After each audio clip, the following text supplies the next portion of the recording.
অসমের থেপলাগুড়িতে এলিফ্যান্ট বাবা আছেন। এলিফ্যান্ট বাবা কেন?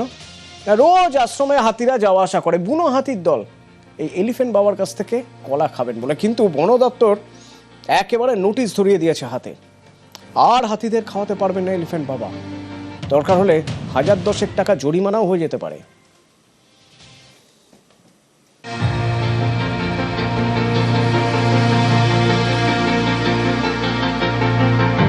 মানুষে বনে বন্ধুত্ব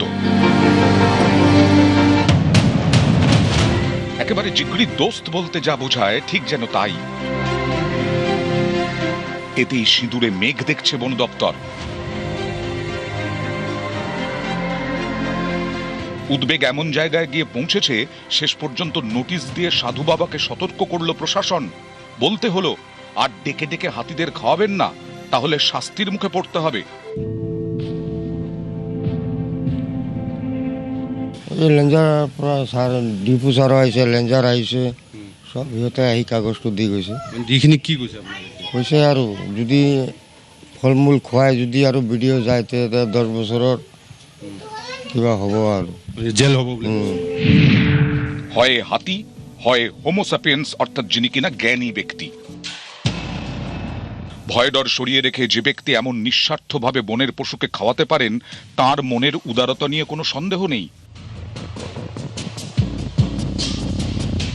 সাধু বাবা হাতিকে খাওয়াচ্ছেন, এ তো জীব সেবা। বন দপ্তরের আপত্তি তাহলে কেন? অসমের হোজাইয়ের থেপেলাগুড়ি এলাকা।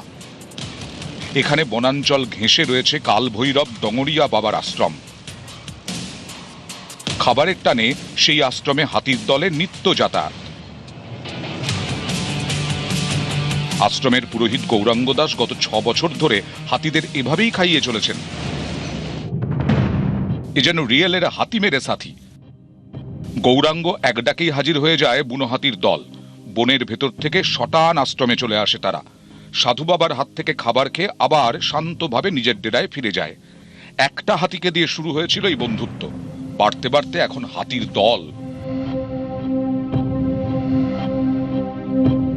দূর দূরান্ত থেকে আশ্রমে আসা লোকজনে ছবি ক্যামেরা বন্দী করেন। সোশ্যাল মিডিয়ায় সেই ভিডিও অনেক দিন ধরেই ভাইরাল। পূজারী গৌরাঙ্গের তো নামই হয়ে গেছে এলিফ্যান্ট বাবা। আর এই ভাইরাল ভিডিওর সূত্রেই বন দফতরের স্ক্যানারে চলে এসেছেন পূজারী গৌরাঙ্গ, যেখানে দেখা যাচ্ছে প্লাস্টিকের প্যাকেট সমেতই হাতিকে বিস্কুট খেতে দিচ্ছেন তিনি।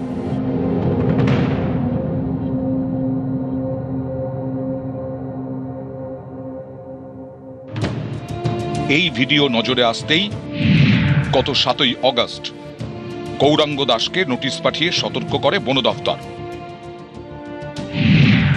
কপিলি ভ্যালি রেঞ্জ অফিস থেকে বন্য হাতিদের খাওয়ানোর ওপর নিষেধাজ্ঞা জারি করা হয়েছে।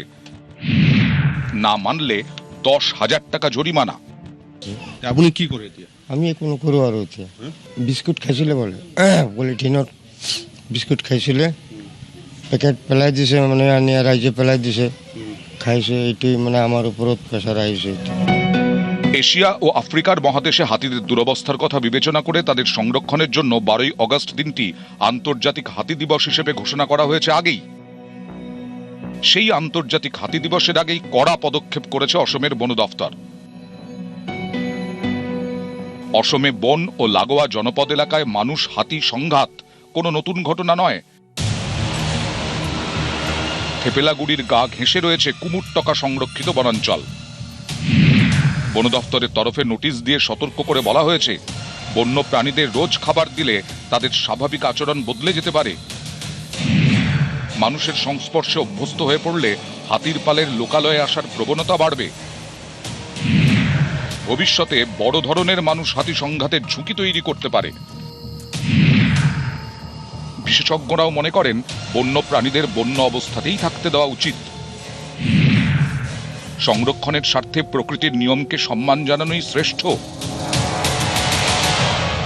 নোটিশ পাওয়ার পর সাধু বাবাও তাই হাতিদের খাওয়ানো বন্ধ করে দিয়েছেন। অভ্যেসের বশে হাতির দল এখনো আশ্রমে আসে, ঘন্টা দেড়েক থাকে, না খেয়ে আবার জঙ্গলে ফিরে যায়। নিউজ 18 বাংলা।